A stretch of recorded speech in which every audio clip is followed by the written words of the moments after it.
Orang ini dia daripada parti aku, terutamanya parti politik lah. Kesetiaan dan sikap berlepas diri bergantung kau parti apa. Dan jangan terkejut kalau sampai ke tahap tindak tanduk seseorang itu ditafsirkan mengikut kepartian dia. Ramai yang nampak, tetapi sejauh mana benda ni dibongkar, disingkapkan.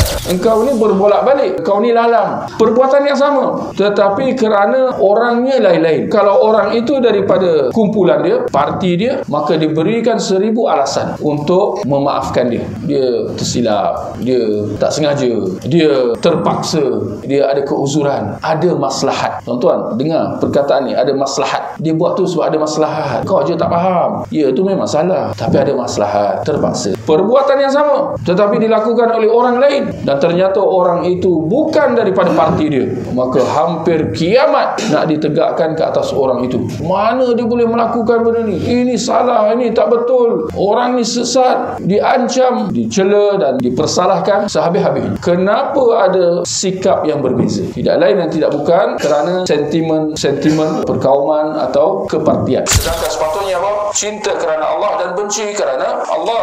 Jangan kerana orang ini orang kita kena sayang dia walau apa pun. Dan orang ni lawan kita, maka kita kena benci dia walau apa pun. Kalau dia buat benda baik pun, kita benci juga, dan kita tafsirkan bahawa dia ni ada udang sebalik batu dan sebagainya. Dia sedekah ni bukan apa, nak tunjuk-tunjuk je untuk kamera je.